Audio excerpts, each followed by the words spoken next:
நோய் ஒரு முறை வந்தா ஆயுசுக்கும் போகாது, அதுதான் நமக்கு தெரிஞ்ச உண்மை.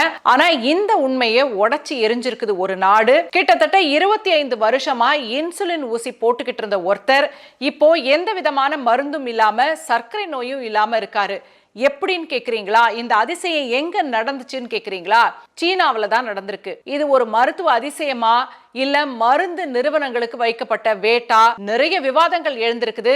இதெல்லாம் எப்ப இந்தியாவுக்கு வரும்? வாங்க தெரிஞ்சுக்கலாம். கடந்த 2 வருஷத்துல சீனா ஒரு ரகசிய புரட்சியை செஞ்சிருக்கு. ஷாங்காயை சேர்ந்த விஞ்ஞானிகள் ஸ்டெம் செல் தொழில்நுட்பத்தை பயன்படுத்தி ஒரு நோயாளியோட சொந்த செல்களையே இன்சுலின் சுரக்கும் செல்களாக மாத்தி காட்டியிருக்கிறாங்க.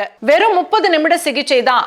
59 வயதான ஒருவர் இந்த சிகிச்சையை எடுத்துக்கிட்டது பிறகு 11 வாரங்கள்ல இன்சுலின் எடுக்கிறதையே விட்டுட்டாரு. சர்க்கரை நோய் அவருக்கு குணமாயிடுச்சு. இதே மாதிரி 25 வயது பெண் ஒருவர் டைப் 1 டயபெட்டிஸ் இருக்கவங்க, அவங்களும் இந்த சிகிச்சை மூலமா முழுமையா குணமடைஞ்சிருக்காங்க. இதெல்லாம் ஏதோ கட்டுக்கதை இல்லைங்க. சீனாவில நடந்த இந்த மருத்துவ சிகிச்சை நேச்சர் போன்ற மருத்துவ இதழ்கள்ல வந்து நிரூபிக்கப்பட்டிருக்கு. சீனாவில இந்த சர்க்கரை வியாதி பிரச்சனைக்கு ஒரு தீர்வு கிடைச்சிருச்சு. ஆனா இந்தியாவுக்கு இந்த தீர்வு எப்ப கிடைக்கும்? சர்க்கரை நோயாளிகளை பொறுத்த வரைக்கும் நாம வந்து அதோட தலைநகர்ல இருக்க மாதிரி இந்தியாவில மட்டும் கிட்டத்தட்ட 10 கோடி பேருக்கு சர்க்கரை நோய் இருக்கிறதா சொல்லப்படுது. அதுல கிட்டத்தட்ட 40% பேருக்கு அவங்களுக்கு நீரிழிவு நோய் இருக்கிறதே தெரியாது. நமக்கெல்லாம் சர்க்கரை நோய் ஒரு பிரச்சனைனா மருந்து நிறுவனங்களுக்கு கொண்டாட்டம். இப்ப சர்க்கரை நோய்க்கு ஒரு நிரந்தர தீர்வு கிடைக்க போதுன்னா மருந்து நிறுவனங்கள் இதை எப்படி பார்ப்பாங்க?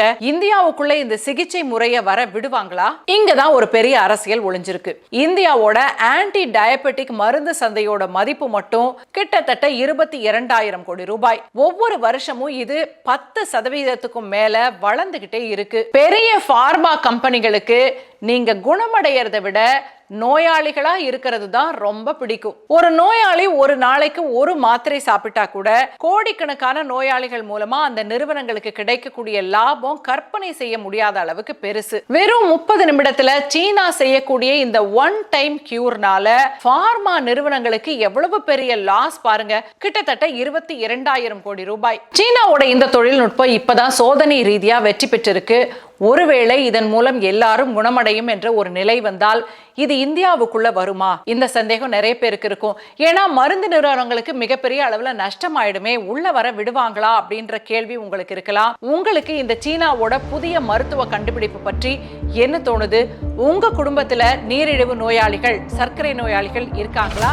கமெண்ட்ல பதிவு பண்ணுங்க. இப்படி ஒரு சிகிச்சை வந்தா நீங்க எப்படி ஃபீல் பண்ணுவீங்க?